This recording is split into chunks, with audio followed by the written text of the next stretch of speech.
você que nós voltaríamos a falar de Belém do Pará, falar sobre a COP30. Nesse momento, o presidente Lula está recebendo os líderes mundiais. No instante que a gente conversava, quem entrou lá na sede, onde as reuniões de cúpula vão ocorrer, foi a representante da Comissão Europeia, Ursula von der Leyen, que leva uma mensagem que é importante e esperada para esse encontro. Para conversar conosco sobre as expectativas que temos em relação a esse encontro dos líderes, mas também a própria COP30, que se inicia segunda-feira, nós convidamos o Leandro Juen, que é professor do Instituto de Ciências Biológicas da Universidade Federal do Pará e integra a comissão executiva do movimento Ciência e Vozes da Amazônia na COP30. Professor Leandro Juen, muito obrigado pela gentileza e um bom dia.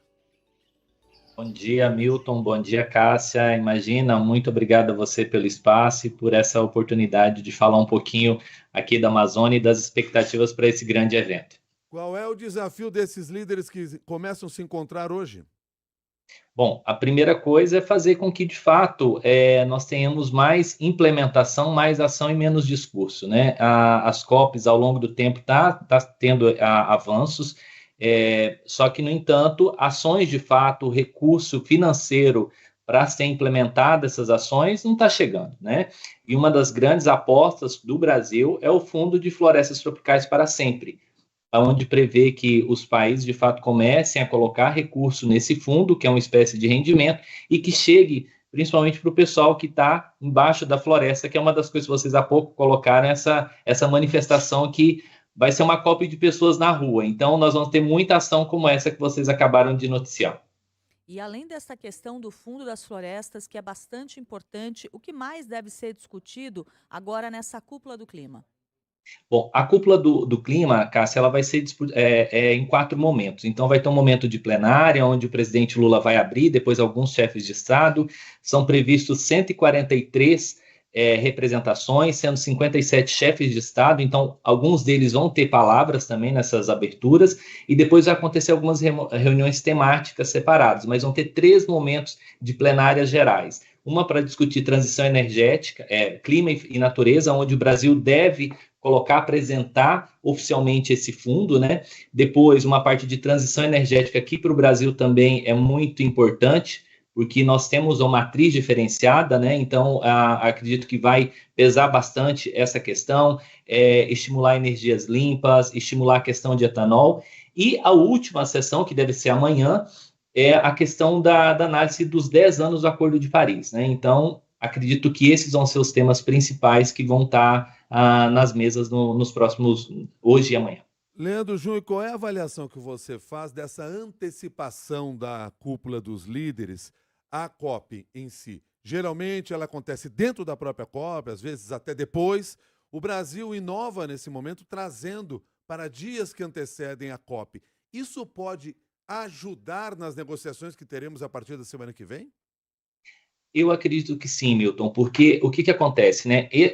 O momento desse encontro dos líderes é uma espécie de termômetro, então ele não tem um poder de decisão ou de discussão tão pesado como vai ter ao longo do dia 10 ao dia 21. Mas ele dá um tom político, ele mede um pouco o compromisso que as nações estão trazendo. Então, de certa forma, o Brasil, ao fazer isso, colocar antes, libera depois os nossos negociadores para passar ao longo das 2 semanas especificamente discutindo e negociando as ações de fato. E claro, e ao mesmo tempo ajuda com um dos principais gargalos que foi encontrado em Belém, que era a questão de hospedagem de infraestrutura. Então, por esses 2 motivos, faz com que libera, né, os negociadores para ficar de fato focado nas ações e tem essa questão de logística também. Então, eu vejo como um ponto positivo.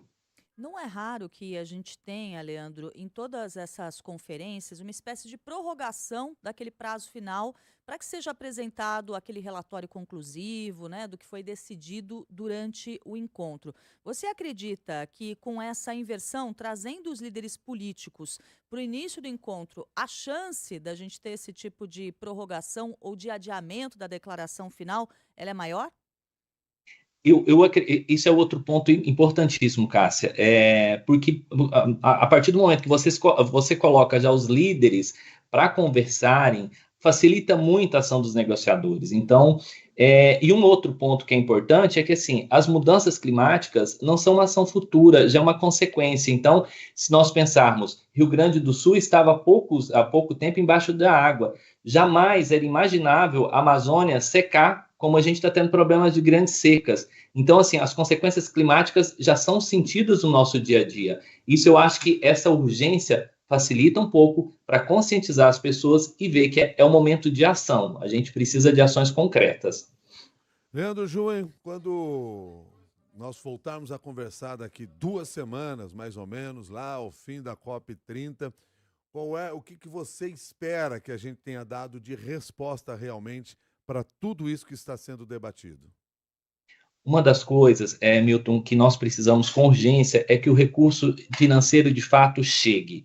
Porque que acontece? Avança acordos, são definidos metas, mas na hora de fato que vamos colocar em ação, vamos adaptar as cidades, as populações que mais vão sentir as consequências climáticas, principalmente os países subdesenvolvidos, esse recurso não está chegando.